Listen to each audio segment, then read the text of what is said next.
Today's episode of the Rewatchables on the Ringer Podcast Network, brought to you by Sling TV. Millions of people have cut the cord and started slinging because slinging is about freedom. There's no long-term contract. Customize your channel lineup, change it from one month to the next. Catch the latest shows, live sports, and hit movies, including today's Rewatchable, Pretty Women. Starting at just $25 a month. Open your relationship with TV. Start slinging. Go to sling.com/rewatchables. They have a special offer for our listeners. 14 days free when you enter the promo code RINGER. That's sling.com/rewatchables. Promo code RINGER. Offer available to new customers only. Availability may vary by location. Other restrictions apply. We're also brought to you by Collection by Michael Strahan. Available exclusively at JCPenney. Collection by Michael Strahan makes it easy to look good and feel your best no matter the occasion. The collection includes suit separates, sport coats, dress shirts, neckwear, belts, accessories, basics, denim, luggage, shoes, big and tall, boy sizes too. What would the Vivian collection be? Would you guys buy it? Sure. New Vivian or old Vivian?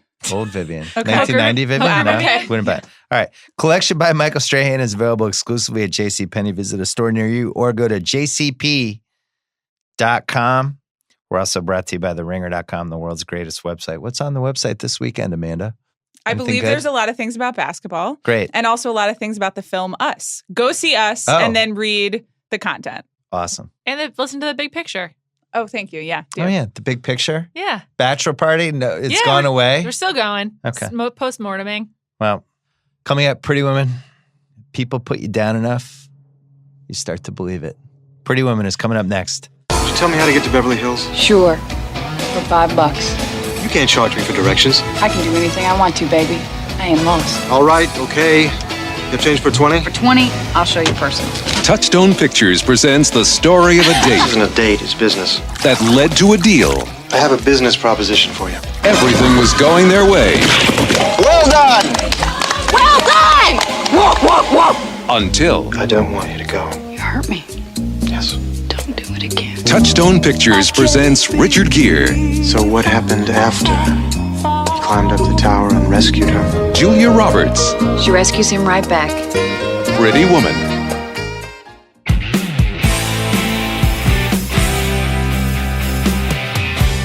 Juliet Litman is here. Hi. I haven't seen her smiling like this in some time. There's just a glow. There's a glow to you right now. It's a great film. Amanda Dobbins is here as well. We're about to tackle Pretty Woman, which might be the best movie of all time. It's in the conversation, at It's least. really, there's an hour stretch where it's just really satisfying and fantastic every single moment. It makes you feel really hopeful about life, and yet it's about a prostitute who's in a probably bad relationship with a far too stony Richard Gere. But I don't care. I love this movie. You think far too stony for Richard Gere? We were talking about this earlier. When I rewatched last night, I realized how much more handsome I find Richard Gere as an adult. I Yeah. think when I first saw this, he just looked like a dad, and he is a little reserved, and that didn't really speak to my idea of what the knight in shining armor should be. And now I'm on the other side of 30, and he's looking pretty good. Wow. Yeah, that's what I'm going to say. Blatantly came What's around. up? First topic. Did Pretty Woman, 1990, and When Harry Met Sally, 1989, did this launch the rom-com era, those two movies? What was before those two? Juliet, our rom-com historian. There were some other earlier, like Nora Ephron written movies, but the rom-com era, as we know it, did begin with When Harry Met Sally in '89. I guess Annie Hall was before that. That's kind of a that's lot not of a people. Yeah, rom-com. we're not counting that now. A lot of people do. Oh, man, it's crossing that off. Nope. That's Well, I mean, first of all, just in terms of kind of like neat eras, Yeah. we should just embrace that it starts in '89 with When Harry Met Sally, soon after Pretty Woman. It's certainly the modern rom-com era. We were giving Craig, our producer, a history of like 30s and 40s rom-coms, Yeah. which definitely exist and are great. But Sure. 1989 on, yes. I also think the Lucille Ball of it all is also very interesting as a precursor to this, as another great redhead.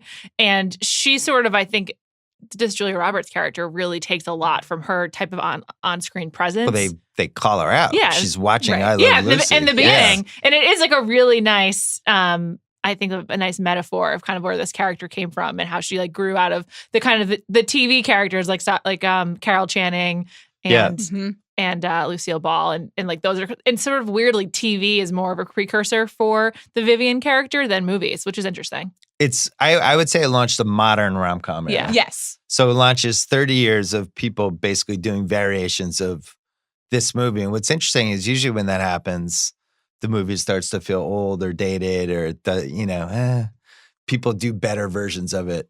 Not the case here. No. This still might be the best one. It's really I know good. you love When Harry Met Sally. I think the Julia Roberts performance in this is the best ever in a rom-com, in my opinion. Yeah. She's just out of control. Yeah. I think that it might be the best breakthrough performance in history on film. Yeah. It's amazing. You watch a star happening in real time. There's one other example. Okay, what is it? Sylvester Stallone and Rocky. Okay, well, for me, Julia Roberts in Pretty Woman is the greatest But it's really star-making history. Yeah. If you're talking last 50 years, that's the only other time somebody we really had no background with at all just becomes an A-plus list star in the course of a movie. Right. And you can see it happening on the screen. Her presence, her charisma. It's just, the movie does not work without her. We will talk about some of the interesting aspects of this film. It's the best casting what-ifs we've ever had. Right. But she is so electric on screen that she just carries you up above all the questions about the politics or the what-ifs of this movie. It's just transcendent. And also, to your point, I think part of the reason that this is the start of the modern rom-com era is that then Julia Roberts just does rom-coms for a decade and is in many she of the fought it most off for a important couple ones. years there. That's true. She was like, don't pigeonhole me. And then she rallied and then back she and was like, does it. you know what? This is what you want from me. Yeah, at the end of the decade, she really like comes back around with a couple of detours that she probably regrets. Yes. I've never in my life been more in love with somebody after seeing a movie than her in this movie. And I was on a date with my girlfriend from college. And I would have just walked away and never looked back if Julia Roberts had just pointed at me and said, come, let's go. It was all time, head over heels. I agree with that. She was so fetching and awesome and great in this movie. I was just like, I love this person. Yeah.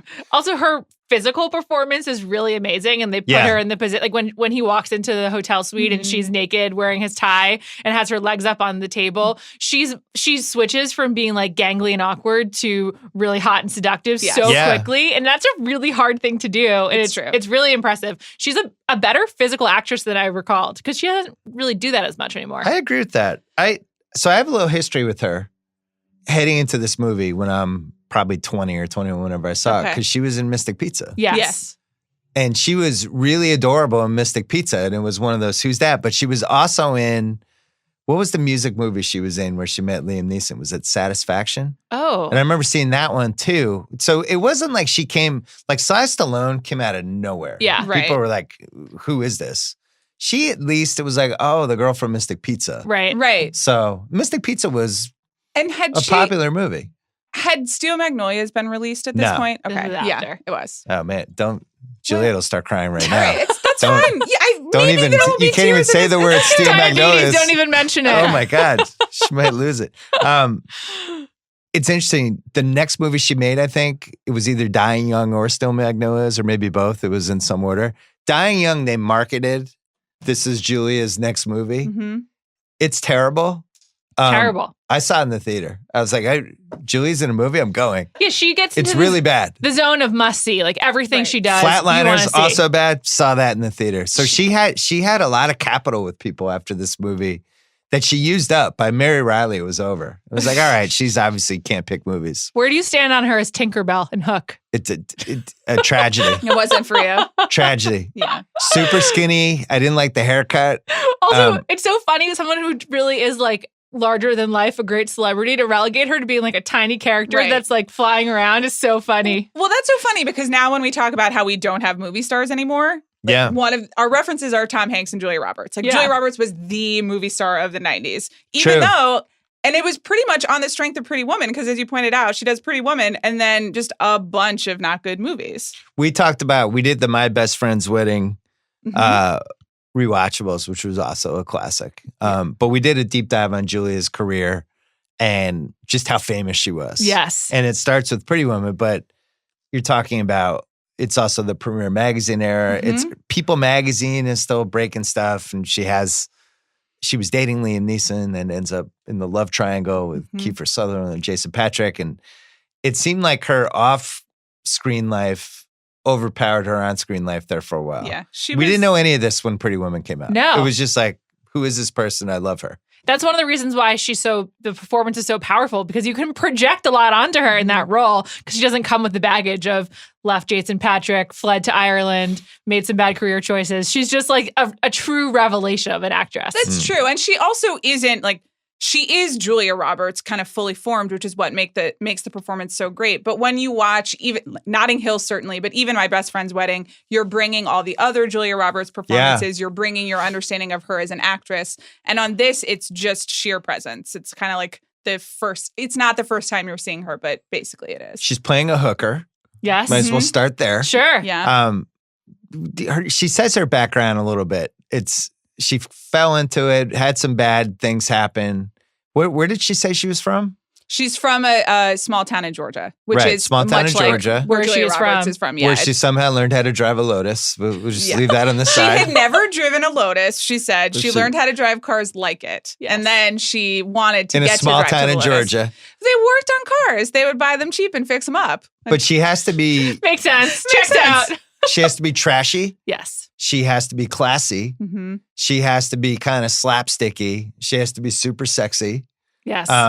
And then she has to actually be super wounded and hurt, and where you actually feel in real pain yeah. that it's not working out for this Yes. prostitute from 6 days ago Yeah. who's now in love. And she's got to be able to go toe to toe with Richard Gere. You can't feel that she is ultimately diminished or overpowered by him, Sure. even though the script might suggest otherwise. I think, I've got some nits to pick. Yeah, about we her have emotional so much to trajectory. cover. We all do. So this movie, $14 million budget, made $463 million. That's incredible. Unreal. What is that now? Like 10 cajillion dollars? That's like $1 billion. That's amazing. 62 on Rotten Tomatoes. That's low. Yeah, Unacceptable. Are we going to talk about the critical reception later? Because it was. Well, let's do it now. Roger Ebert, though. Shout out to Raj. 3.5 stars. Yeah. Way to go, Raj. Yeah. Finally. Yeah. It was interesting. I was rereading some of the contemporaneous reviews because I was like, how was this received at the time? And Janet Maslin in the New York Times is like, this is really great, even though there are some problems in this script. But apparently... Problems? What were the problems? Well, she was just kind she of practiced like... safe sex. Yeah. That's true. She Safe didn't sex kiss is on the mouth important. right away. I want to talk about Okay. the rule of no kissing on the mouth. Well, no, it's coming later. But anyway, there was apparently just a really a high-profile Entertainment Weekly takedown of the movie. That is why that Rotten Tomatoes score. Wasn't that Owen Gleiberman? It was. And then That he wasn't- apologized years because later. it focuses on her appearance, which is something of a habit with him. And On her appearance? yeah, and What do you mean, like she wasn't attractive enough to be a hooker? I I don't even know actually- what I is didn't go back. what is the nitpick? I agree. I have no idea. You can read it anyway. But People like that led to the shifting of her nose over the last 30 years. Yeah. So Oh. yeah. Oh no. I have a lot. There's a lot Anyway, to parse there as well. so Rotten Tomatoes, which since Sean is not here, I will say doesn't mean anything. I know. I just do it because it annoys Sean. Yeah, but I think that explains the score. Is that there was just like some really Okay. there was a low score. Julie got nominated for Best Actress. Totally deserved. She's Which is amazing. like- Absolutely. Just fantastic. Kathy Bates won for Misery. Okay. Okay. I think I might be okay with that. Yeah. Kathy Bates is a really good actress. She's really amazing in that movie. Yeah. I wanted to be mad about it, but I can't really be mad about it. Joanne Woodward, Mr. and Mrs. Bridge, Angelica Houston, Grifters, Meryl Streep, Postcards from the Edge. A rare loaded Best Actress Yeah. category. Really Yeah. good. Never happens. Those are 5 great They movies. really are. The Mr. and Mrs. Bridge, underrated. Richard Gere, not nominated. I think that's okay. He doesn't have a ton to do. And what I respect about his performance is that he knows that. He steps back and lets her shine. It is what makes it work. Are we sure it's okay? That he didn't get a Can I nomination? give you the Best Actor nominees? Sure. Okay. Well, first of all, that was the Dances with Wolves year. Well, Oh, brother. an important year.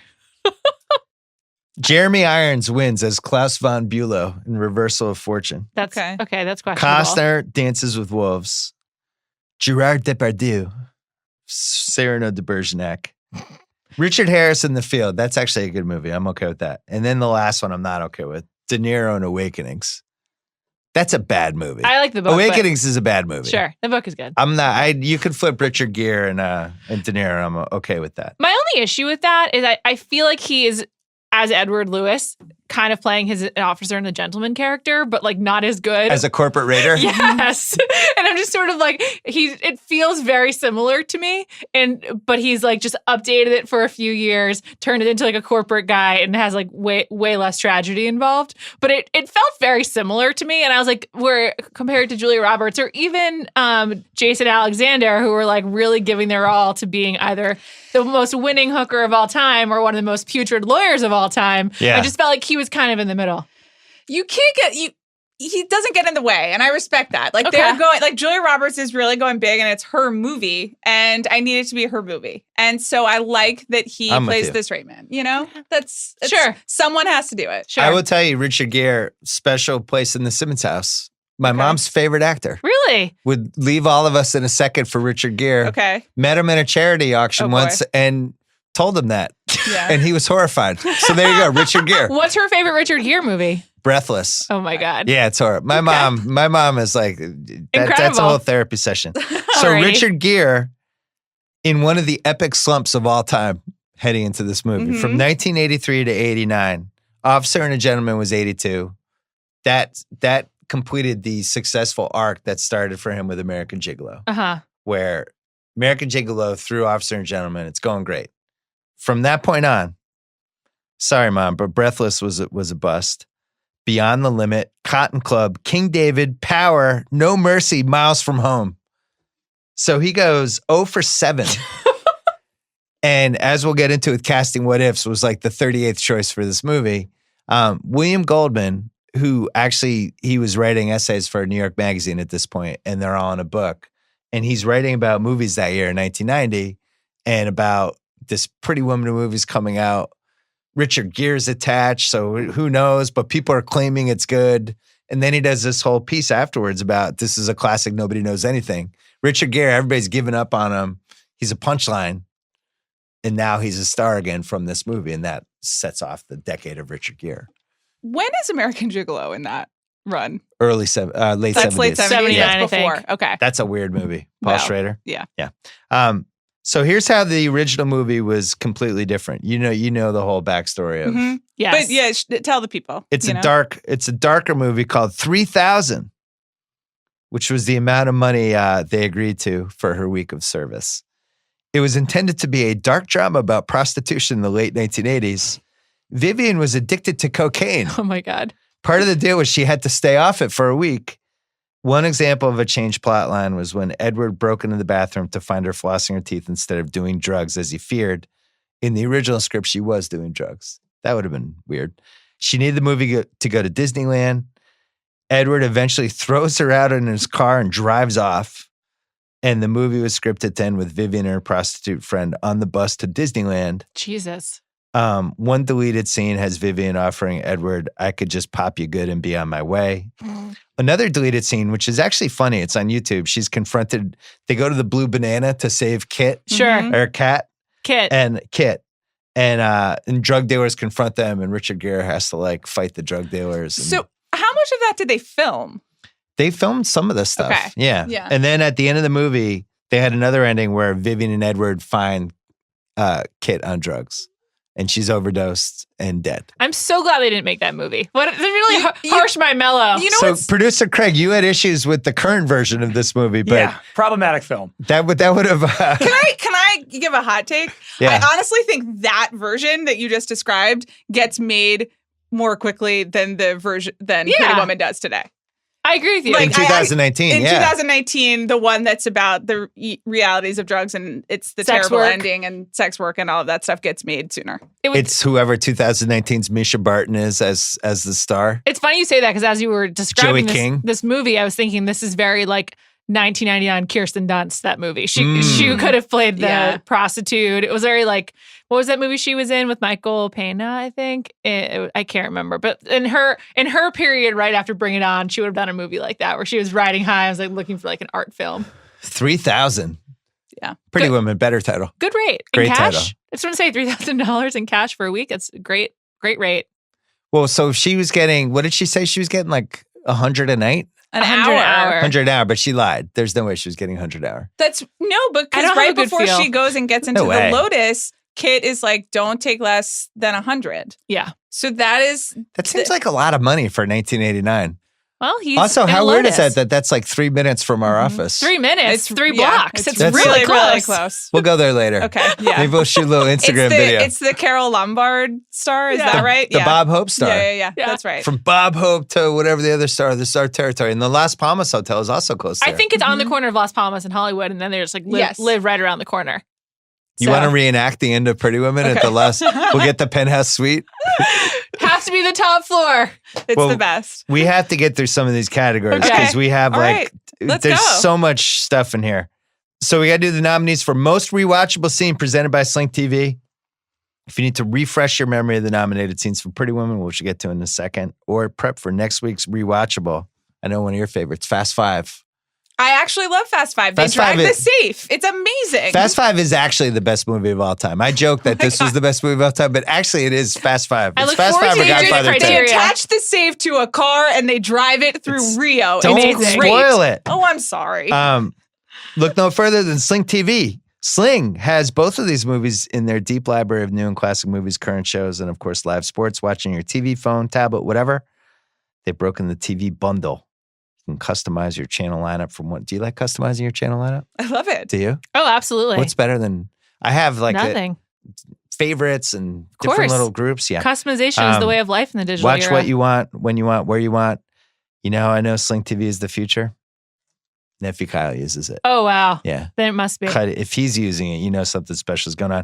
They've also created a special ribbon for us on the Sling TV app with a bunch of the movies we discussed on the Rewatchables, the corresponding episodes of this podcast. It's really cool. I got to say, it's neat to see. College basketball in full swing, NBA playoffs, NHL playoffs, opening day. All that is coming or is around the corner. Don't miss out. There's no better way to watch TV. Sling.com/rewatchables. Sign up there. Special offer, 14 days free if you enter promo code RINGER. Offer available to new customers only. Availability may vary by location. Other restrictions apply. And now the nominees for most rewatchable scene. This is, I only have 4, but you Whoa. guys can, I cut it down. I can't wait to find I out what have your more 4 for, nominees are. I have what age the best is stacked, but I picked 4 for most rewatchable. Okay. I guess the ending should be in there too. All right, so 5. Okay. I'm going to Well, add the ending. we know one now. I just want to reject that one. I don't think the ending is the most Well, rewatchable scene. Some people might like it. Okay. Edward picks up Vivian for the first time on Hollywood Boulevard. Hey, Sugar, you looking for a date? No, I want to find Beverly Hills. Can you give me directions? Sure. For $5. Ridiculous. Price just went up to 10. You can't charge me for directions. I can do anything I want to, baby. I ain't lost. I mean, it's essential to the movie. The It's- negotiation, I like watching her drive, Sure, the yeah. interactions. It's completely ludicrous in every level that he needs directions and just decides to bring a hooker in his Lotus that's not even his. True. Should we talk LA geography as well? Just sort of the Yeah. logistics of him No, going. say, Oh, okay. All right. All right. That's a picking knit staple, okay, that one. Okay. So one thing Juliet and I were talking about this with this scene is that Pretty Woman is actually like a real classic cable movie. And Yes. so as a result, we've always started the movie like at some point after it started. So I haven't seen that scene as much because I The first usually 20 come in a minutes, bit later. Yeah. Especially the first scene where they're at like a A party, cocktail yes. party and like I had forgotten Yeah. that even happened. I mean, I had forgotten about it too, and I was like, "Oh, I know that house. I've seen it all over the internet." Oh, wow. There you go. A staple of LA film. So that's when Edward sees Vivian in the first cocktail dress. The black one. Yeah. Do you want to do it? Do you want to be Vivian? Sure. I'll be Richard Gere. Sure. You do your line. Do you know what your line is? No, I don't. I know what it is. All right, I'll do it with Amanda. do You're it. out. I'm out. It's Yeah. You're late. You're stunning. That's amazing. That's all I needed on this Friday. Thank no, you, Bill. Yeah. no, you had a wait. backup line. Oh, do it you're again. Do it forgiven. again. Okay, sorry. You're late. You're stunning. You're forgiven. Nice. Great exchange. Casted. Really got wonderful. it. Oh, man, I see it now. I feel the glow. That was great. I gotta say, great double take by him. Yes. He's That's good. some of his best acting. Better than De Niro in Yeah. Awakenings. I'll tell you that much. Does the Does like one He's of those. very good at appreciating her throughout the movie, which is a skill that I really noticed from Bradley Cooper in A Star is Born. That's our requisite Star is Born reference for this Rewatchables. But just of that look of appreciating and admiring. They say Jeremy Renner and Gaga have that now, where he looks at her. And third one, the shopping scene. We're going to be spending an obscene amount of money. You know what we're going to need here? From the first. We're going to need a few more people helping us out. I'll tell you why. We're going to be spending an obscene amount of money in here. So we're going to need a lot more help sucking up to us because that's what we really like. You understand that? Sir, if I may say so, you're in the right store and the right city. Fourth one, the opera scene, my wife's favorite scene. The opera scene is Traviata. popular because of the Pirates of Penzance line, I think. I think that joke has really lasted a long time where she says, I nearly peed my pants, and he said, she loved the Pirates of Penzance. Yeah. Did you enjoy the opera, dear? Oh, it was so good, I almost peed my pants. What? She said she liked it better than Pirates of Penzance. Oh. That's also a great screwball moment for her when she's like, my glasses are broken. Yeah. Yes. And then I'm thrown in the ending. But I think the shopping scene is the most rewatchable scene probably of any. Would you put it in the pantheon of rom-com most rewatchable scene? Definitely. Absolutely. Yeah, absolutely. Is there a When Harry Met Sally? Of that's similar to that or a scene? That's more rewatchable? Can I give you one? Yeah, when they serve with the fringe on top. No, when she does the Katz's Deli, the orgasm, I'll have what she's having. That's like kind of awkward though. Yeah, but that's pretty iconic. I like. And then you're singing Sorry to Fringe on top in front of Ira. It's really good. That scene's pretty great. I loved Sharper Image in the early 90s as well because that scene's great. Yeah. The shopping scenes, Larry Miller, the comedian who used to be on Letterman all the time as the guy who helps. And then he's like, how are we doing? I need more sucking up. And he's like, not only are you handsome, man, you also seem very powerful. He's like, no, not me, her. Yeah. It just every beat on that is great. Yeah. It's really, really good. Also, I think the shopping scenes, at least for me, this will really tell you my age in case you didn't know it, is in Romy and Michelle's high school reunion. There's like a very dramatic scene where they're crying about when she won't be allowed to shop and then she gets to go back. And they like amplified that trope for me in a way that I've never forgotten. And so the whole shopping part of it is just so huge. I mean, the shopping part includes the confrontation with the two women in the boutique, right? Yeah. You can extend it. Sure. Well, I mean, that's like that's the scene, and like walking down Rodeo Drive. I'm sure we'll talk about that quote is the number one quote, but their faces as she just is kind of gesturing around in that hat. Great stuff. And she looks gorgeous when she's wearing his white work shirt over her prostitute dress as they're walking down the street. That's like probably my favorite, like one of my three favorite looks that she has in the whole movie. Oh, that's a new special category just for this By podcast request. only. I watched this movie last night with my wife, and she had a controversial take, which I'll share with you later. Best outfit? Or? Best outfit is coming up later. Fantastic. Did this movie create the shopping montage? I'm sure it must have existed, right? Yeah, I'm imagining like the first thing I thought of was Can't Buy Me Love, the 80s movie with Patrick Dempsey that centers around that suede outfit. How do you even feel like you have to describe what it's about to me? I meant for other people. My God. This is like that actually might be the on your best. level. That's the best movie of all time. My bad. God. It's not Fast Five. It's not Pretty Woman. It's Can't Buy Me Love. But see, do you love Patrick Dempsey? Yeah, and also I guess that's a rom-com. Yeah. Sort of. It's like, an 80s teen rom-com. Like the 80s had a lot of teen like movie Say Anything rom-coms, and but all this the is John different. That movie's amazing. Yeah. But also, I assume we'll talk more about the Pygmalion My Fair Lady connection to this movie. Like My Fair Lady has makeover scenes that kind of involve that. And So were you always in on a shopping makeover scene? Oh, definitely. Is there any scenario where you're not at least going to enjoy the 3 minutes? No, it's fantastic. It's also like in some ways the most aspirational because you see someone going through this transformation. You're like, oh, that could be me. And I usually I connect with a movie when I'm like, oh, I could go from a prostitute to a wonderful woman on Beverly Hills. So it really resonated. It needs to be a good makeover and good shopping. Like the quality of the clothes and the makeup matter. But, It makes me think of Clueless, honestly. I feel like this was a precursor to when they gave Ty the makeover. Oh, it's so good. I think that's probably intentional. Another great Beverly Hills makeover. Well, I mean, every movie that came after was referential in some way. paying homage in some way. I'm going to make a case for the opera scene, and I don't think it's most rewatchable. Okay. But I like the backstory of La Traviata, which is about a prostitute who falls in love with a wealthy man. Like they don't overtly say that, but she's unbelievable in that scene. She's great. She basically runs the gamut of emotions over the course of 80 seconds in a way that by the end of that, you're just like, I love this person. I just want it to work out for them. You feel that way anyway, but after that scene. And she does it without talking. It's honestly her face on screen. Which is the hardest thing to do as an actor if you have no dialogue at all and you're still pulling it off. So. Can I workshop a theory related to that? Great outfit too. Yes, great outfit, which is kind of gets what I wanted to say.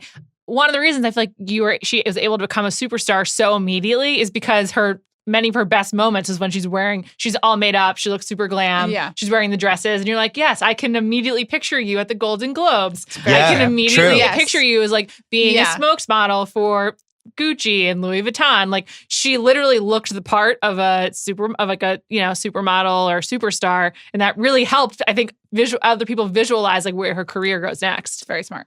Great point. Thank you. What's age the best? I have a lot.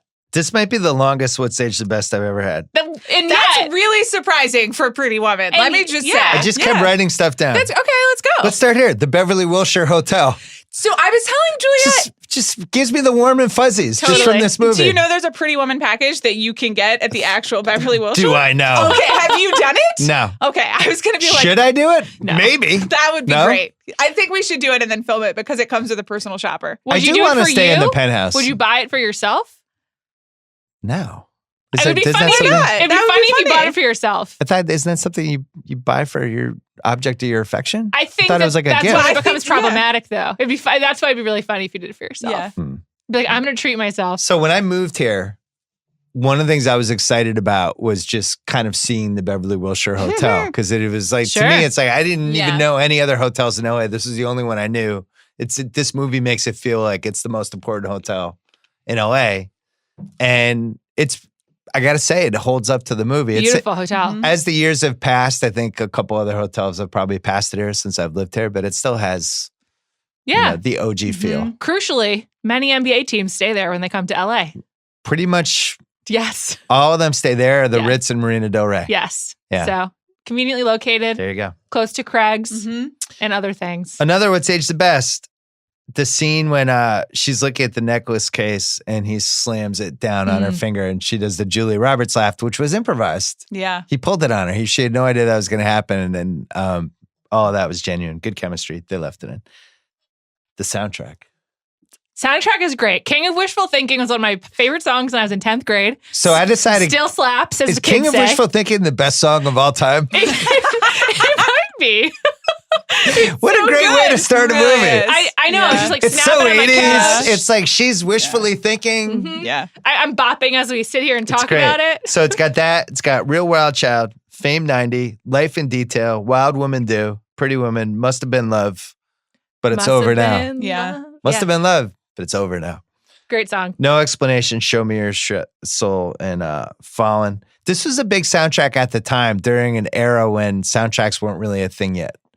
But I remember I felt like I was in college when this movie came out. I felt like everyone in college that I was friends with on the female side had this soundtrack. I think because of my age, I learned every single one of these songs, maybe except for Pretty Woman, from this movie. Right. And these songs are tied to Pretty Woman. I hear them and I think of the specific scene. They're really embedded for me. Yeah, it's the last vestiges of the MTV era where movies were kind of also music videos. This movie has a ton of dialogue in it, but it does have a music video kind of movement to it a couple times. Some of the like montages and like setup shots where they're playing music also remind me of Beverly Hills 90210, where like you could just pick this scene up and drop it into like a season 2 episode of that show. Very similar. So that was another one I had.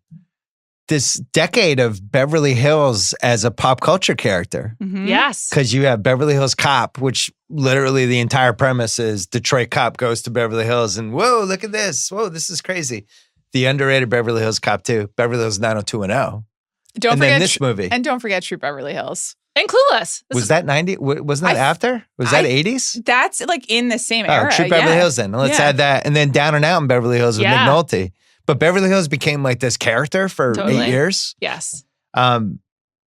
And it's funny because in real life, when you go to Beverly Hills, it's really like that. Yeah, It's it hasn't completely changed very absurd. much. It's like, oh, there's a yellow Lamborghini and there's a lady wearing a $200,000 dress just walking down the street. Yeah. And Yeah. it's super weird. I hate it there. The only thing that I thought was not realistic though is Beverly Hills has fewer people on the street on a regular basis. Maybe on a Saturday you'll get that level of pedestrian traffic, but definitely not on like a Wednesday. True.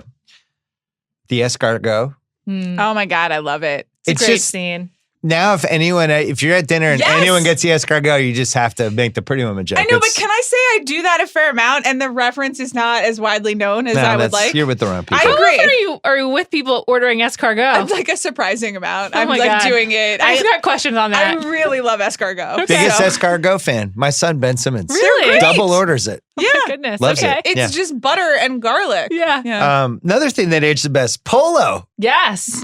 Sure. It's a great polo scene in this. It was like, whoa, polo. Very Want to get British. invited to a polo thing. Yeah. You get dressed up. Yeah. You get to like replace the divots. There's sports going on. Craig, did this make you want to go to a polo match? Not really. Okay, Craig. You're Craig's out. just like Debbie Downer Yeah, seriously. today. He's like Jeez. negative on this movie. Is this polo match in Beverly Hills or is it like closer to Pasadena? Where is it?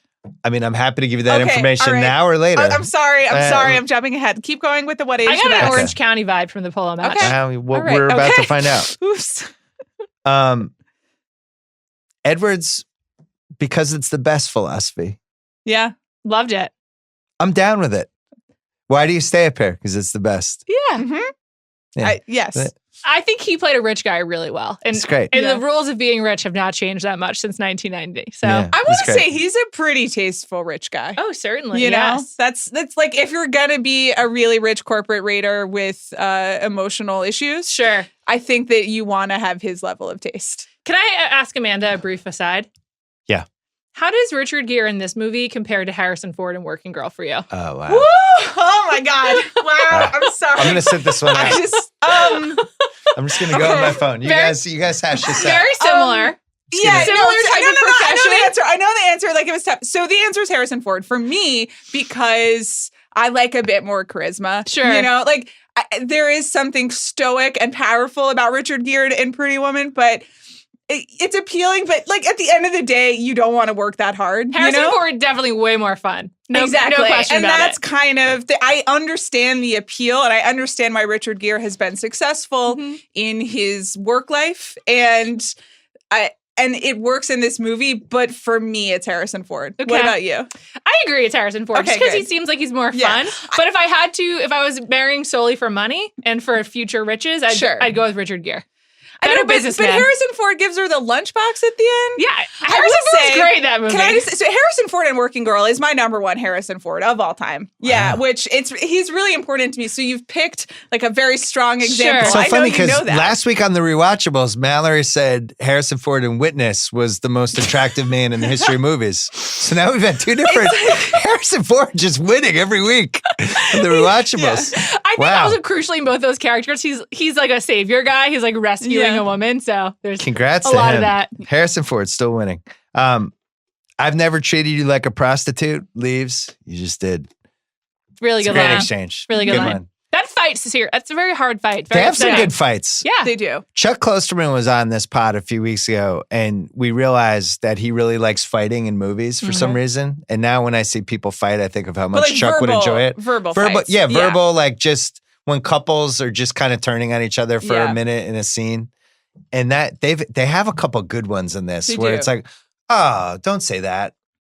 Oh, He's ooh, that mean. cut too deep. He's really He's mean. He has a he's couple mean. cutthroat mean lines. Yes. And the movie does engage with some of the uncomfortable issues of aspects of the setup more than it gets credit for. of paying your girlfriend who used to be a hooker. I mean, right, exactly. Yes. I don't think he really and the used whole to set- title. Former hooker. Five days ago was a hooker.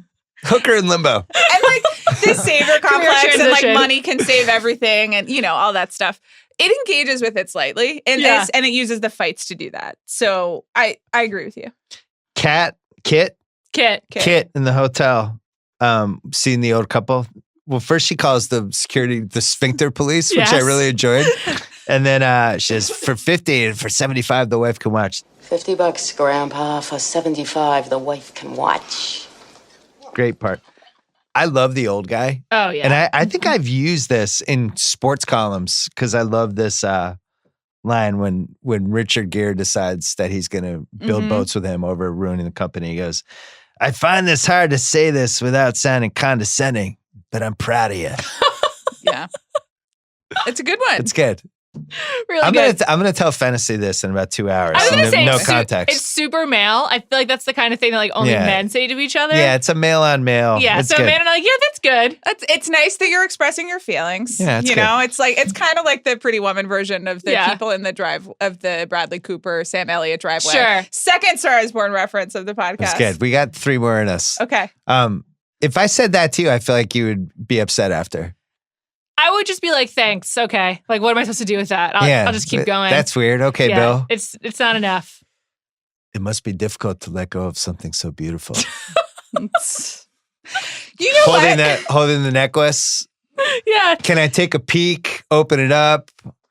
The parallels of how he just let Julia Roberts go. Yeah. It's just hitting you over the head with it. It still works. I'm just a huge Hector Elizondo fan. He's incredible. He's going to get some love later on. He's very good. I hope that includes some references to Chicago Hope, but Oh, yeah. we'll get there. Can I just say, as far as the mechanism by which the person in the rom-com realizes that they're wrong and has to go chase after the person, it's like it's not subtle, but it works. It's efficient. It's a 7-year run of men realizing they screwed up and either jogging / sprinting to where the woman is or in a car going there. But I mean, you could do like an 11-minute super clip on YouTube. Yes. 11 minutes. Oh, you mean across Of movies. just everybody. Billy Crystal, he runs for like 7 miles at the end of When Harry Met Sally. It's New Year's Eve, you know? He goes from like the east side to Soho. When you realize you want to spend the rest of your I life know, you want to start as soon as possible. I forgot. I just want to say, unpopular opinion, I feel the ending of this movie is rushed, but we can discuss it later. I like the efficiency. Keep it moving, you know? I have one last What's Age the Best. Okay. I hope you're sitting down, Juliet. Oh, boy. Oh, you are. This movie paved the way for The Bachelor. Oh, okay. Crazy dates. Okay. Crazy over-the-top dates. Private plane going to the opera. Couples rushing into things. The Pretty Woman date is a staple of The Bachelor. The fantasy suite. Yeah. The limo at the end when she gets driven off at the end and she's sadly. He's holding flowers. What They're do you playing accept the as rose? Must Have Been Love, but it's over now. And it's like the camera's just on her with the same thing. I think Mike Fleiss and The Bachelor ripped off Pretty Woman with their entire show. Yeah, I agree with that. And a staple has now become that The Bachelor takes one woman on like a one-on-one date where they go shopping. He just like buys her all this stuff. Shopping montage. Yeah, exactly. Happened this year in, I believe, Vietnam with Kaylin. It's a staple of the show. So that's a What's Age the Best for me. Now when we watch The Bachelor, we're like, Pretty Woman. They ripped it off. Yeah. What's Age the Best for you, Amanda? Oh my God, there are so many options. I gave you 40 choices. Give me some of the choices. Soundtrack, again. Beverly Wilshire, necklace scene, because it's the best. Okay. Escargot polo, prostitute that you just did, sphincter police, condescending proud of you, difficult to let go, something so beautiful in The Bachelor. All right, so honorable mention to escargot just because it is really useful, and also PSA, order escargot in your life. But I'm going with the necklace scene and the Julia Roberts reaction. Because I go with that as well. That's in a moment like Julia Roberts, Star is Born. That's the money shot of this movie. I'm going with Beverly Hills. It's a good. Oh, I forgot to put Beverly Hills in there. Yeah. I think Beverly Hills is just it's like contention for the best LA movie, and certainly I think maybe the best Beverly Hills movie. Yeah. And it just sets a tone of what like 90s opulence looks like. And when I now living here, when I like drive around and see stuff, I'm like, oh, that's so 90s, and it's because of Beverly Hills. What's Age the Worst? Evil George Costanza. Yeah. He's just evil. Just evil. Yeah. It's like Hitler and the lawyer in this movie are the most evil characters we've had. Hard to believe he got more work after this movie. So honestly, because he's so evil. so horrible in it. But what's weird is Seinfeld was on the same year, and I was like one of the first people watching the Seinfeld Chronicles. And it was like, hey, that's the guy from Pretty Woman, evil lawyer. What's going on? And honestly, I think you have to pick George Costanza. But if I'm like, who would you rather get trapped in an elevator with, the lawyer or George Costanza? It's tough. But both would be horrible. Most evil person ever in a rom-com? Maybe.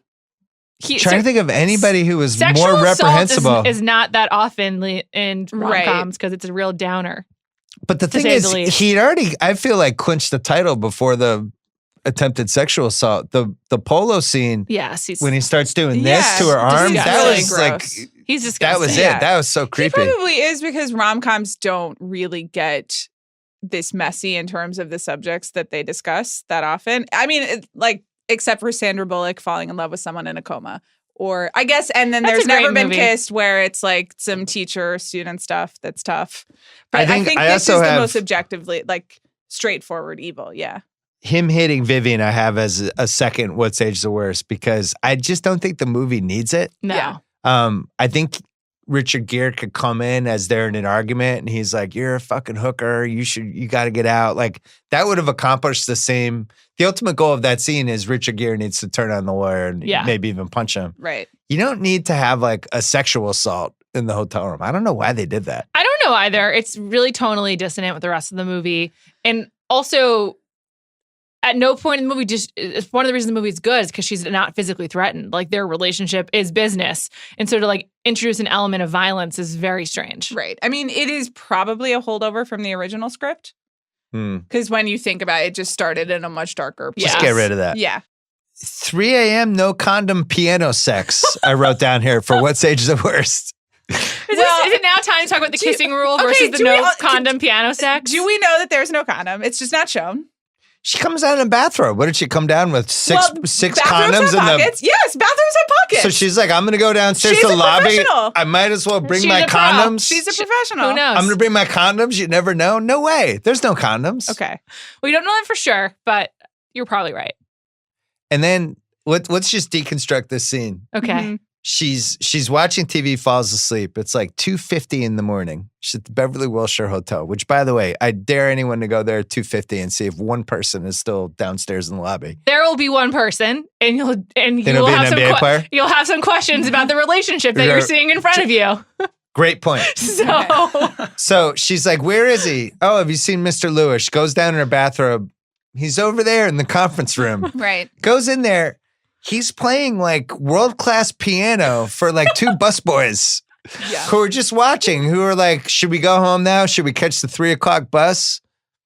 Now let's hear this weird rich guy play piano for another half hour. Yeah. And then he finishes the song. They're like, "Oh, great job, Mr. Lewis." It's like 2:55 in the morning. Yeah. It's great. What's going on in this hotel? Hotels are all-night affairs, man.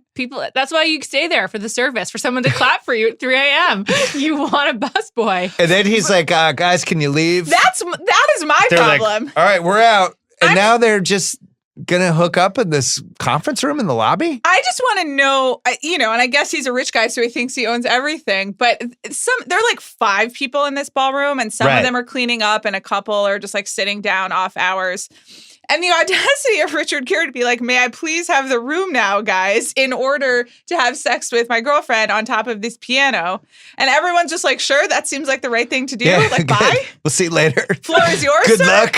Yeah, I don't know. It's weird. That seems very strange. Go through your problems with the ending, because we'll add that to What's Age the Worst. You feel it's rushed? I think it's rushed. I think that everyone changes their mind really quickly. And I think that... Well, but Hector Elizondo, it must be hard to let go of something so beautiful. That changed his mind right there. Wouldn't you be happy that Hector Elizondo is your uncle? Like, don't you think he's just probably the perfect uncle? Mm-hmm. Just has the advice when you need it. Just there to help you make the right decision. He parlayed this into like 3 other versions of this character, right? Princess Bride times 2. Yeah. I mean, and there's going to be a 3rd, so he'll probably be in that. I just thought that you go from the weird sexual assault to her saying this is not enough to her going to talk to Kit and then him showing up like way too quickly, particularly in comparison to the beginning, which I just like kind of really paid attention to for the first time in a while, where the build up to them meeting takes like a full 30 minutes basically. Right. And then they just like wrap it up in 15. And I just thought it was too fast. Okay. What's Age the Worst for you, Amanda?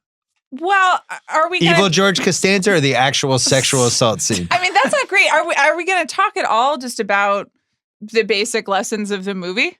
and how they're embedded into a generation of women. This is because that's Craig's complaint is that the basic lessons of the movie are not wholesome enough. Wow. I mean, I had Woke this for Craig over here. I had this for nitpicks. I didn't realize Craig was going to wake us all up. Thanks for bringing me out of my slumber, Craig. Craig mentioned that in Mean Girls, you learn that hanging out with the cool, popular kids might not make you happy. But in this movie, you don't learn that having access to money might not make you happy. What Craig said was there is no growth, which is I think there's a lot of growth. She's got much better clothes. Right. She's not a hooker anymore. Her hair is long now for the public. Yeah. She's not wearing a wig. But, no, I was going to say something slightly different. Not doing drugs. Which is like, I'm so moved. You and I both love this movie against all reason and against all, I know what I'm supposed to be as a grown woman in the world and what I'm supposed to value and look for in a relationship. And this movie gets me every time. I find it so romantic. And you should be offended by all of it. I don't know if I should be offended, but I should be... There's no should in this. I feel how I feel. Wants, and it wants Pretty Woman. As I'm watching it, I'm just like, wow, they're so great. This is so romantic. I too would love to go into a store and just be like, big mistake. That I'm like, maybe this is not the best goal for me as a woman in the world. Well, do you know what I mean? I think the issue... She starts out as a hooker on Hollywood Boulevard. Hey, this is a huge win. Hooker so far. This is a huge win for her. Here's the thing. I think to modern... professional, progressive women, the conceit of, wow, what an amazing story, this guy rescuing the hooker on Hollywood Boulevard is shallow and problematic. However, this movie has started this kind of like escapist fantasy that has completely took over my brain at a very young age and perhaps still has about like being able to like change a guy because your personality is so winning in addition to being so hot.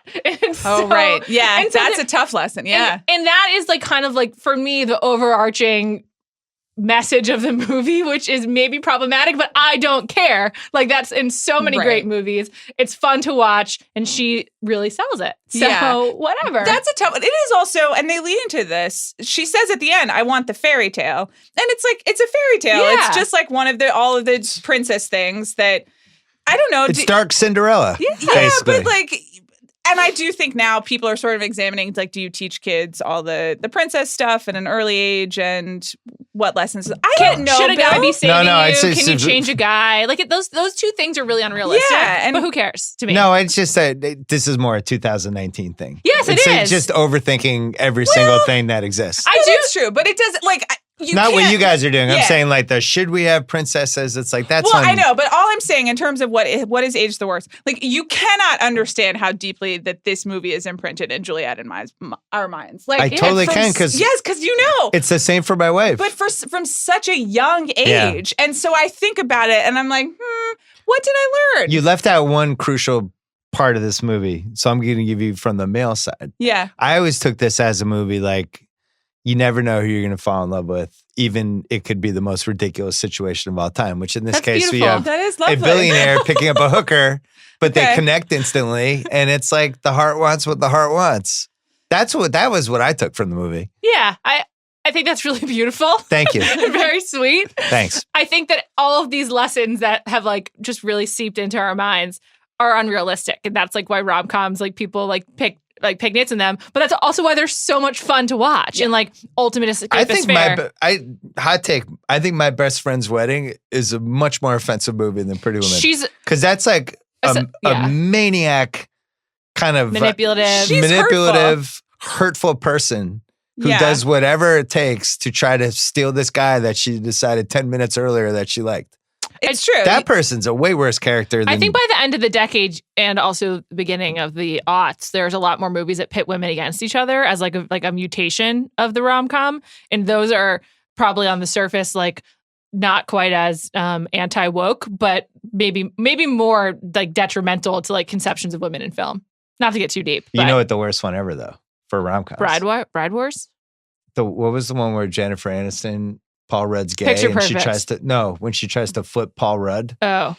They have a kid. Oh yeah, Oh. Pieces of Me or something Object like that. of My Affection. Object of My Affection. Yeah, that's Yeah, it. it's a tough They don't one. even show that movie anymore. Yeah. That's a tough one. Jennifer Aniston. She's made a couple bad ones because Really bad Picture movies. Perfect's really bad too. I recently rewatched even though I that. like it. Yeah. I recently rewatched it and it's like really bad. It kind of reminded me of the Amy Schumer movie. What's that called with Bill Hader? Trainwreck, but offensive and like not and just tough. There are a lot of tough ones. I just because the setups are offensive, like you shouldn't like lie about being in love with someone in a coma. That's just I know you love Stop. While You Were Sleeping. Can you stop? I'm sorry. It's a great movie. Juliet, whatever. Okay. Shots fired. I'm really upset about this.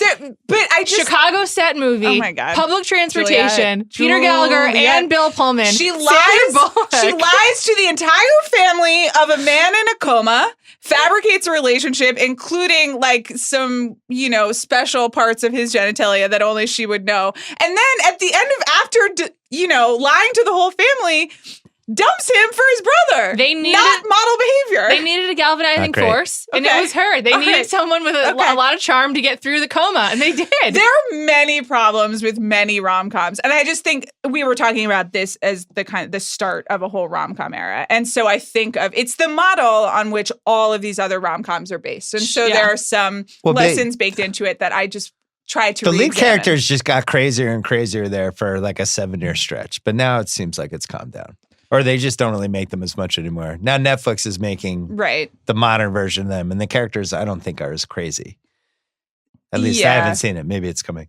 I think we all agree what's aged the worst is the sexual assault. Yeah. It's like I have no idea why that's in this movie.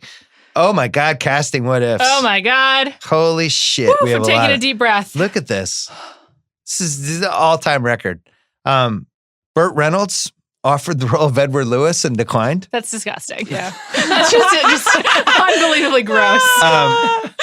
Said on Piers Morgan in 2012, after he saw the film, the lovemaking scenes with Julia Roberts, he made a mistake in not taking the part. That's disgusting. Didn't go over great. That's disgusting. Didn't go over great on the internet that day for Burt. Burt Reynolds say, well, he's dead. Lovemaking. Yeah, he's dead, so that won't happen. Okay, Jesus Christ. Al Pacino turned down the role of Edward after a screen test with Julia Roberts. That movie does not work. No. You know who people don't want to see like hooking up with Julia Roberts? Al Pacino. That's true. I don't anyway. John Travolta also auditioned, but they picked Richard Gere. John Travolta was ice cold at the time. Ironically, Travolta turned down American Gigolo in 1979. Richard Gere got the part, became a star. I don't know if this is true. This is why it's half-assed internet research, but I'm going to read it anyway. Gere and Roberts had obvious chemistry upon their first meeting. However, Gere was not planning on taking the role. He was on the phone ready to turn down the part when Roberts slid him a Post-it note with the words, quote, "Please say yes," unquote, on it. He accepted the role right then. That sounds too cute. I don't know if that's true. What do you think? I'm just going to believe it. I mean, what's the point of liking this movie if you don't also just embrace that fact? Okay. Everything I know about Julia Roberts IRL suggests she would not do that. Yeah. Yeah, it seems far-fetched. Richard Gere plays a corporate raider 3 years earlier, turned down the role of Gordon Gekko on Wall Street. Oh, interesting. Ouch. I would have liked Michael Douglas in this movie. I'm thinking through that's it. a good one. Who's better in thinking this through movie, it. Michael Douglas or Richard Gere? I have another one to throw at you as well. Who? Okay. Robert Redford. No, oh my 'cause God. But he's Too old at that point? He does this role in Indecent Proposal, basically. No, Does it 5 years later. he's also a good movie. Yeah, I like that movie. too handsome for it. Good gambling scene in Indecent Proposal. I mean, I didn't really understand Demi Moore as a child until I saw Indecent Proposal. Yeah. 2 more people turned down the role of Edward Lewis that we know of, definitely. Albert Brooks. No. I don't understand that at all. A And Sly Jewish Stallone. take on this would have been really different. A Jewish That could be a remake. a Jewish Edward Lewis, Edward Levin. Sly Stallone also turned it down. Yeah. That could have been okay. Very different movie, but I kind of am curious what that would have looked like. Demi Moore turned down the Kit role. Oh, I think that's the right choice for her at that point in her career. she would have been it would have been too similar to the St. Elmo's Fire role. Uma Thurman and Brooke Shields auditioned for Vivian. Mm. Winona Ryder auditioned but was too young, deemed too young. Gary Marshall wanted Karen Allen or Meg Ryan, and they declined. Meg Ryan is this movie's She's direct to video. Yeah. That just doesn't work. She Too doesn't have old, the same too. sex appeal. Yeah, I think Vivian needs to be early 20s. That's a best age. I think Julia Roberts' height is really important in this movie too. The way that she towers over Jason Alexander and just has that physical presence. Molly Ringwald turned it down. Wait for it. She has since stated that she regrets it. I would hope so. Yeah. So she's not stupid. Diane Lane. Oh.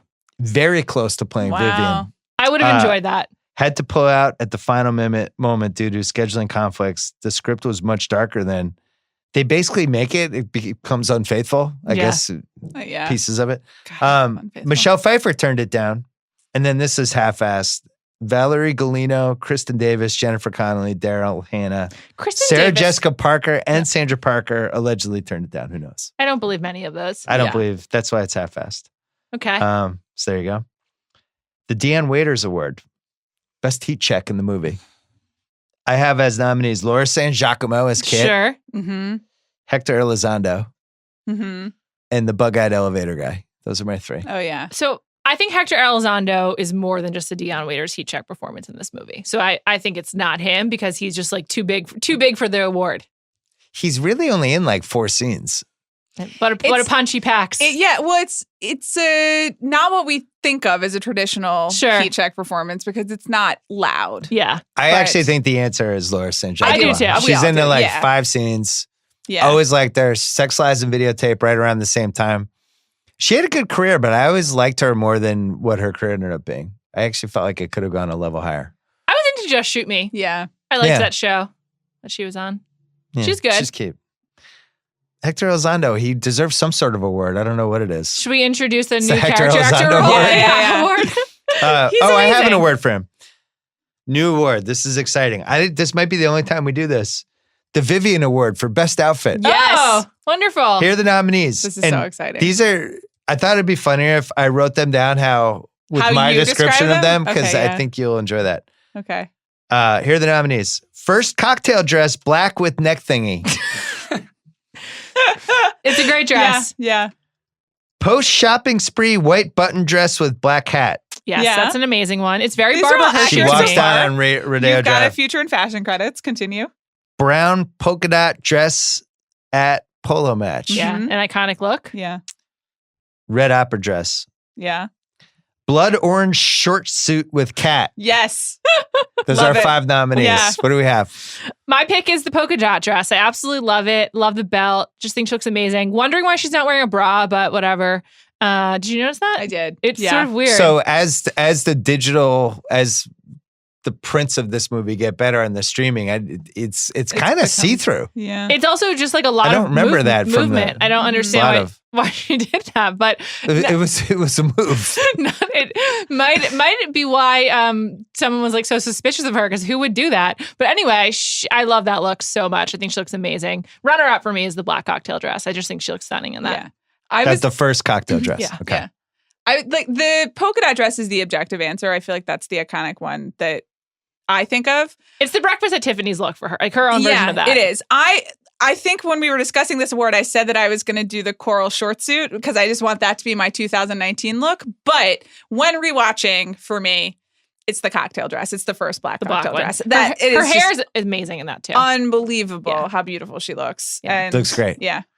I vote for the brown polka dot dress because my wife said it's her single favorite thing anyone's ever worn in a movie. I agree with It was her. a quote from my wife. I last really night. agree with her. Also, the belt is amazing. It also is timeless. She would have worn it in any decade. Also, you know who took a gander at it was David Morse. He liked it. Yeah. Then my wife threw out I've always liked that guy. He was hot.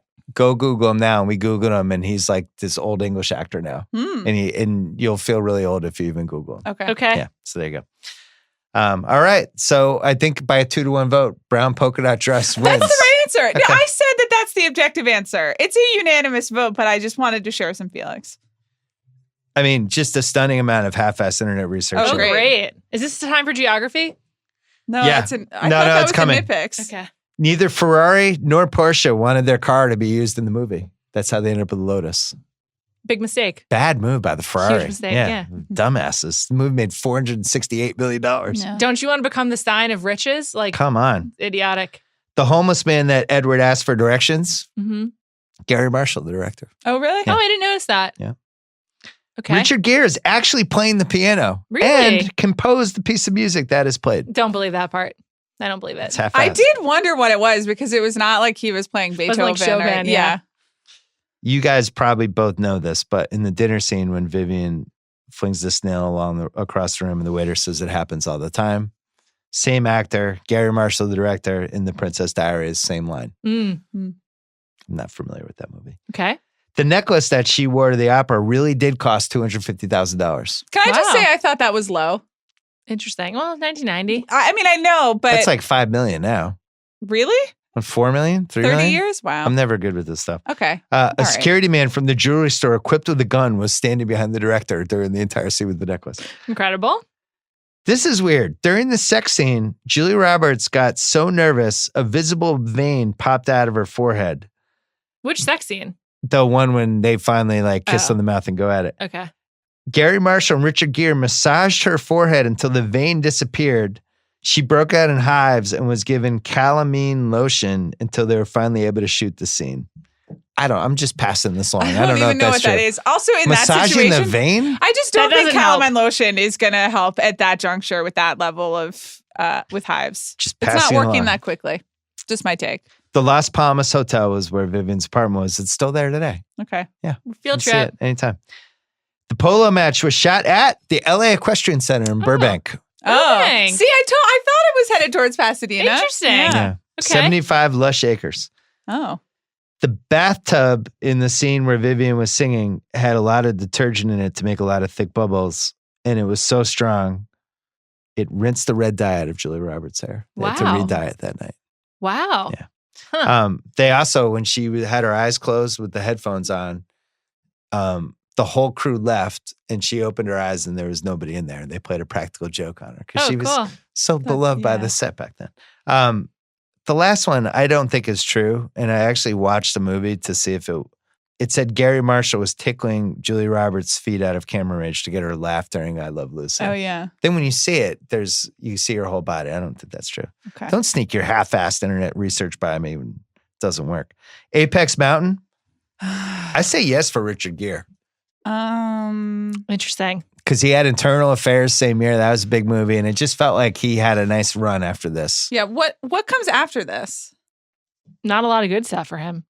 I guess it is his apex. I mean, also He basically starts moving into the Michael Douglas role of what he's the most older, famous handsome for. white guy who gets into predicaments. Yeah. I guess it's his apex. I'll accept that. Yeah. Hector Elizondo? Yeah, absolutely. Although I just want to say, Chicago Hope is a great show, and he was very good on it.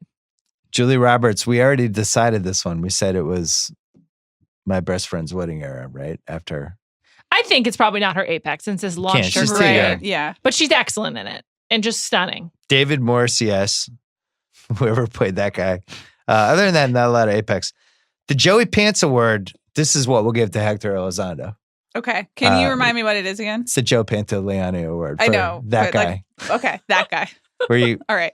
I think we know him as Hector Elizondo, but I think a lot of people know him as that guy from Pretty Woman. who Agreed. played the hotel manager. Mhm. He's great in this. She wins him over a little too fast. It goes from why is this hooker in my hotel to hey, can I get you on the phone with my She's that charming. That works for me. You got to keep the movie going. Also, I think this is similar to The Bachelor. When you're around so many like weirdos and rich people who are like robotic, when you meet a normal person that you can just talk to regularly, it's like really charming. So he's probably used to like so many jerks that come into his hotel that when he meets this woman who's just like silly and different, he's like excited. I have a take that neither of you are gonna like. All right. Great. I think he kind of wanted to hook up with her. Oh, that's not what I thought you were going to say. I think he was putting in the time in case he needed to circle back later. Yeah, watch him again. Couple long looks from Hector. A little inappropriate. Uncle Hector wouldn't do that. Uncle Barney wouldn't do that. Wasn't just a benevolent uncle. I don't know. Come on, man. He's laying the groundwork. That's aged the worst for me. I don't need that in just telling you. the movie. I love Thank the you. scene when he makes the phone call and she's listening. Yeah. I like that a lot. The other Joey Pants nominee, Ralph Bellamy, who most famously for my generation was one of the two guys in Trading Places, the old guys that Eddie Murphy and those guys steal from. He was 87 in this movie. Really? It was his final movie. He was dies good. right after the movie. Well, Ralph Bellamy died for this, and it was worth it. He did a great job. Ralph, I don't mean to sound condescending. No, Okay. not going to do it. The guy Yeah. died. Saul Rubinek they knew for overacting award. Costanza in the in the hotel suite during the ill-fated sexual assault scene really dials it up to levels that were just heinous. He's just disgusting. He's horrible. Right. Yeah, he's bad. That's my vote as well. I don't think there's any other nominee. All right, let's pick some nits. Okay. Where do we begin? So Kit blew their rent money on drugs at the beginning of the movie, and now she's fine, but she's not a drug addict.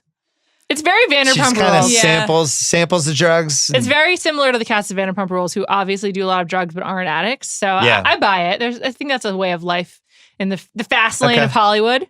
We covered a hooker who knows how to drive a Lotus. Mm-hmm. I don't know how to drive a Lotus. I wouldn't know how to work. She those knows pedals. how to drive. It's not a Lotus that she knows how to drive. She knows how to drive that type of that build of car. I don't know. It's not the most implausible thing in this movie. Is what I'm saying. Okay. Why did Richard Gere tell his lawyer that Vivian was a hooker? My wife and I argued about this last night. She said he had to tell her because then that leads to the scene where now the lawyer knows. I mean, plot-wise, that it is a plot device. I just think as a character for such a smart guy, that's just like a bad move. He knows his lawyer's a scumbag. Also, he says later on, I wasn't prepared to answer questions. Well, dude, I thought you were smart. Prepare that. Also, you're like this billionaire who makes decisions all the time. That he's taken out? Come I doubt on. it. I doubt this is his first time. Do you really? He knew where to go. Maybe he doesn't always procure them the same way, but I can't imagine this is his first prostitute. I don't read it that way. I mean, because they set up this series of women who have been in his life who he tries to treat as the girlfriend who's on the other phone is like, I'm not at your beck and call all of the time. So I think you're meant to think that he would like to have a more transactional relationship with the women in his life, but perhaps he is not actually formalized. He's used to treating them like prostitutes, but never really been with one. There we go. Okay. I don't know.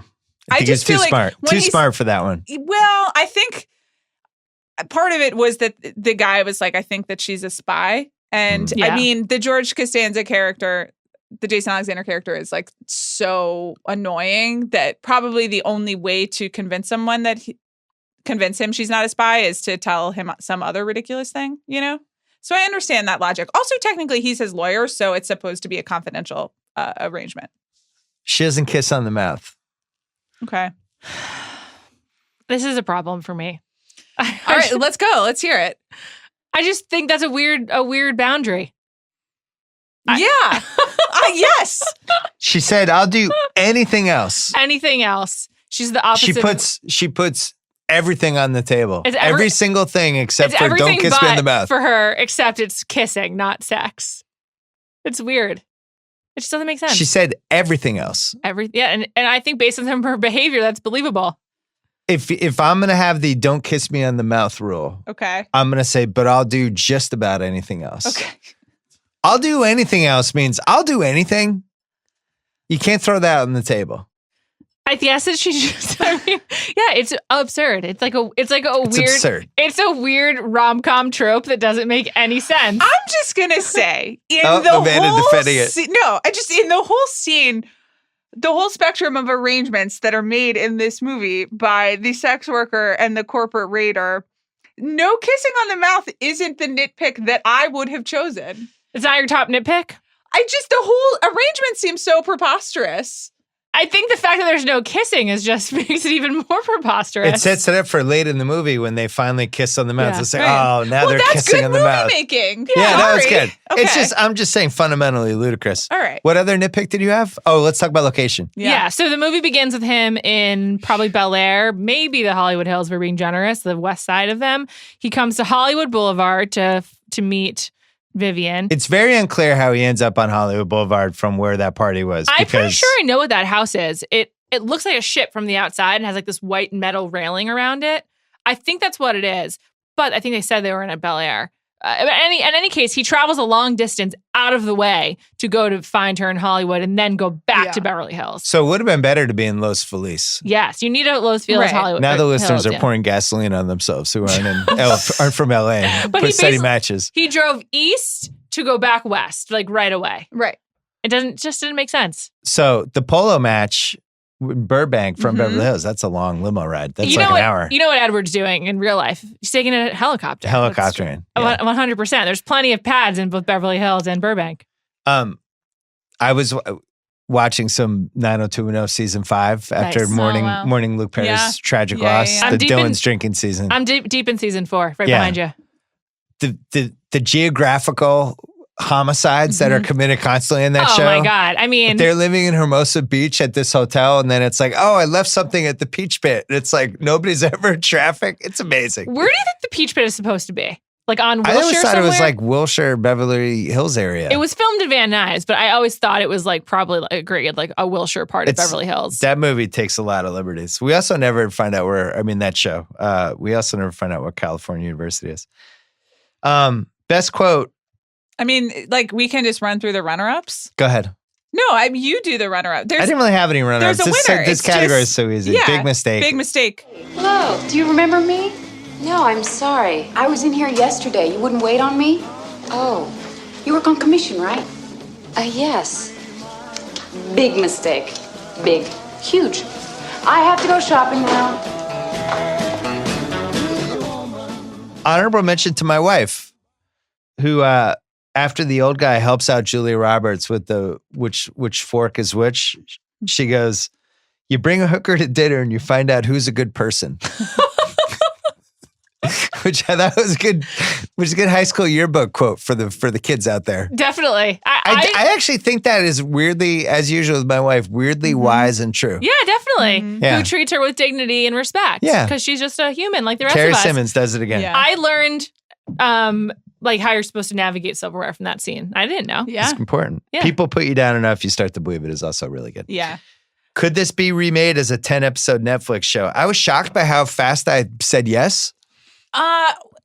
So can we do could this movie be made today? It's almost like a cross between this and Girlfriend Experiment, where it's just Sasha Grey is now the. It would just be grittier, I think, and it would have to be. And I feel like the original ending to this movie is more likely to get made today than certainly on Netflix than the fairy tale version. I would at least watch the first episode. I'm just telling you now. Yeah, I watched the first episode, but I vote no. I think this is a good under 2-hour experience. But you would want to revisit the 30 years later. What is Edward's job in 2019? Probably works on Silicon Wall Valley? Street. Or Silicon Valley. I'm going to go with finance. You're both wrong. I think finance. What is it? You're wrong. Owns sports team. No, I think he works for Facebook. Oh. Yeah, that's Silicon Valley. That's what I said. No, but he works for Facebook and he's up to bad stuff. I don't agree with that. He's like Mark Zuckerberg's right-hand guy, and he's covering up shit on the internet. I don't agree. He's like a co-conspirator of like the Donald Trump types in New York, where he's like just works in finance and makes like horrific decisions that affect tons of people, but doesn't care. Wow. That's pretty good. Yeah. Right. That's fine. I would watch it. Probably unanswerable questions. If this is one of the best ones I've ever come up with. Actually, I'm going to save it for last. Okay. We'll go with the starters. What LA hotel would this be filmed at in 2019? They wouldn't allow filming, but it would make the most sense for it to be the Beverly Hills Hotel. There's no question. Oh, the pink. Yeah. I think the montage would actually pay to be in it. Okay. So that's more realistic. Yeah. Okay. How long did they stay together? I'm so glad you went this direction. Wait, hold on. I think also Sunset Tower would be a great location for this. I was just thinking about it.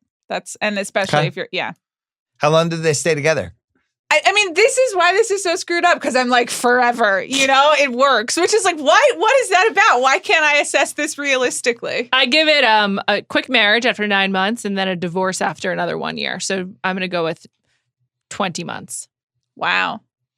She moves to New York with him, starts falling around. Disgruntled George Costanza spreads the hooker thing. Mm-hmm. That's a hooker. That's how they met. She was a call girl on Hollywood Boulevard. Edward gets professionally embarrassed, and then she dies of an overdose that she may or may not have done herself. It's really dark. The sequel's dark.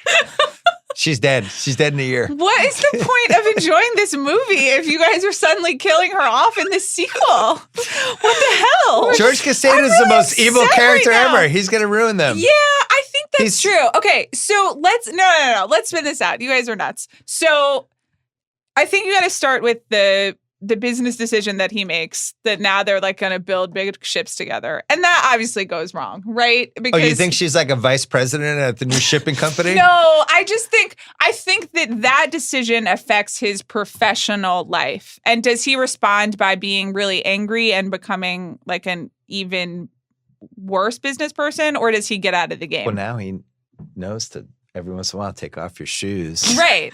Step on the grass. It bothered me he didn't take his shoes off when they were lying on the grass when they were reading Shakespeare together. He just was like, can't you relax a little bit more, man?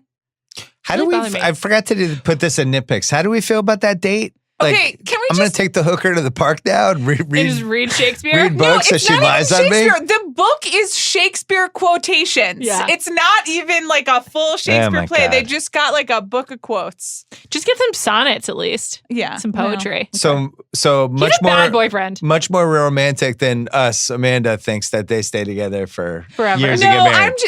I'm just trying to play it out. So do we think, because I think if he actually quits the business stuff, then he's turned over a whole new leaf. Also, as we've learned through the therapy scene, which I actually think about a lot, I think it's a funny scene. I'm very angry with my father. Yeah. It cost me $10,000 in therapy to say that. I'm very angry, which is a very funny Richard Gere moment. I was very angry with him. It cost me $10,000 in therapy to say that sentence. I was very angry with him. I do it very well, don't I? I'll say it again. I was very angry with him. Hello, my name is Mr. Lewis. I'm very angry with my father. I would have been angry. So he's susceptible to growth, contrary to what producer Craig said, because he goes to therapy and he learns lessons. Craigie Downer. Yeah. No. So I can't believe that I'm here defending this whole movie. So if he continues to evolve, then maybe they last like 5 years. I don't think so. Okay, that's fine. But maybe. I just think This isn't the real world. It's a fairy tale. If we're engaging this on the real world, then literally none of this shit happens. It's real to me. Oh, okay. All right, this is the best unanswerable question I've ever had in 70 episodes of this Rewatchables podcast. If they remade this movie in 2019, what would Vivian have to be wearing that could horrify any Beverly Hills store worker? Oh, wow. Because the outfits that she wears in the first 30 minutes of this movie is actually an outfit I could see at a Clipper game tomorrow night. Totally. Especially the boots. Those are like really in right now. Kardashian style. Yeah. Well, This is why it's unanswerable. Do you know what I think it might be? I think she'd have to be just naked. No, I think something that's a little bit of a throwback that's like with your thong straps like pulled above your low-rise jeans. Like that would be so gross and ugly. I could see that becoming a style, unfortunately, but I think like that kind of thing from like the 90s would be really rough. this is also just, I think that the wrong version of this outfit still horrifies people. Okay. You know, like the store owners can tell the difference between Versace and Gucci and, you know, the things that an actual person in Vivian's position would wear. I have at least one friend of my daughter's who probably sees her first outfit in this movie. Is like, cool. Oh, okay. Where do I get that? Well, Yeah. The brown. I told you You mean it'd the bum me brown out. polka dot dress, right? Yeah. She's like, cool. Where do I get that? I don't know what it would be. Maybe a bra in public? No, that's fine. no. I mean, it depends. It's the Well, if you walked what kind into of Wilshire bra? with a What bra kind on, of bra? what if it was just a bra? And who are you? That's the thing. Now it's just way based more on. Man, see, this is why it's unanswerable. Yeah. Who won the movie? I mean, Come on. Julia, It's one of the our easiest ones queen. they've had. Yeah. She's amazing. Did we Beautiful leave hair. it? Anything else? One thing I never noticed before is how pink the inside of the suite was in their suite at the Regent Beverly Wilshire. Yeah. On trend. Yes, 30 years early. totally. Yeah. Very pink room. That's on trend now? Millennial pink. Yeah. Really? Yeah. I think that an unheralded moment also is her singing Prince. It's just amazing. It's really delightful. I wanted to end the podcast with this. I'm not a fan of this movie, but I feel like we have to at least mention it. Runaway Bride was the unofficial Pretty Woman sequel. Do we acknowledge that? Where does No. that fit into the little Pretty Woman sphere? It doesn't. It's Just a different, no. it's out. It's not a direct sequel. yeah. And I don't accept, it's not part of the canon. But it's them together. Sure, Yeah, but I think you talk about Sleepless in Seattle as a standalone, and I Yes. even like You've Got Mail. Like they just happened to be like a casting reunion, but Does it make you mad that they made Runaway Bride? nah, No. No? easy to ignore it. So that's it. We just shove it off to the side. Yeah, It never really absolutely. happened. Just pretend it didn't also happen. somewhat a problematic setup as well. So we just it's a no. What was the setup? I don't remember. It's just like She keeps abandoning her weddings, right? right because she doesn't know who she is or something, so she has to like eat a bunch of eggs to find out. Or And something. then he's like a I don't reporter know. trying to find out about Yeah. it. It does kind of flip some of the rom-com stuff on its head. But Is it set in America? yeah, Yeah. it's like upstate New York or something like That that. sounds awful. It's not a good movie. Why did she make that? Plus, she was a runaway bride. Money. I think we have established that She'll not do all anything? of the project choices were great, but it's okay. We love her anyway. All right. I think We we really covered do. everything. Yeah, This was really fun. it was great. Great one. She's so happy. It's so This is nice. great. I'm so glad you're happy, Yeah. Juliet. Thanks for having me on this podcast. This is great. Juliet, Amanda, a pleasure as always. We have Fast Five next week with the one, the only Shea Serrano. That it really is the greatest movie of all time. But until then, producer Craig, you suck.